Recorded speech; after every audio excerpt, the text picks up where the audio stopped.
দক্ষিণ পূর্ব বঙ্গোপসাগর ও তৎসংলগ্ন এলাকায় আগামী 24 ঘন্টার মধ্যেই একটি লঘুচাপ সৃষ্টি হতে পারে বলে আশঙ্কা করছে আবহাওয়া অধিদপ্তর। এই লঘুচাপটি পরবর্তীতে আরো ঘনীভূত হতে পারে, যার ফলে পরবর্তী 5 দিন দেশের বিভিন্ন অঞ্চলে বৃষ্টিপাতের প্রবণতা বেড়ে যেতে পারে। মঙ্গলবার 21শে অক্টোবর আবহাওয়া অধিদপ্তর দেওয়া এক পূর্বাভাসে তথ্য জানানো হয়। বর্তমান আবহাওয়ার বিশ্লেষণ অনুযায়ী দক্ষিণ পূর্ব বঙ্গোপসাগরে নিম্নচাপের সম্ভাবনা স্পষ্ট হচ্ছে, যা ধীরে ধীরে সক্রিয় হয়ে মৌসুমী প্রভাব ফেলতে পারে। পূর্বাভাসে বলা হয়, মঙ্গলবার সন্ধ্যা 6টা পর্যন্ত চট্টগ্রাম বিভাগের 2-1 জায়গায় বৃষ্টি বা বজ্রসহ বৃষ্টি হতে পারে। দেশের অন্যত্র আকাশ আংশিক মেঘলা থেকে প্রধানত শুষ্ক থাকতে পারে।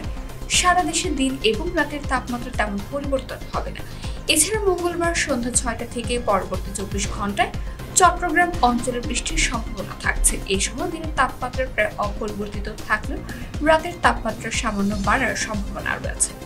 আগামীকাল বুধবার 22শে অক্টোবর সকাল 9টার মধ্যে চট্টগ্রাম বিভাগের 2-1 জায়গায় বৃষ্টি বা বজ্রসহ বৃষ্টি হতে পারে। এছাড়া দেশে অন্যত্র আংশিক মেঘলা আকাশ সহ আবহাওয়া প্রধানত শুষ্ক থাকতে পারে। এছাড়া সারা দেশের দিন এবং রাতের তাপমাত্রা প্রায় অপরিবর্তিত থাকতে পারে।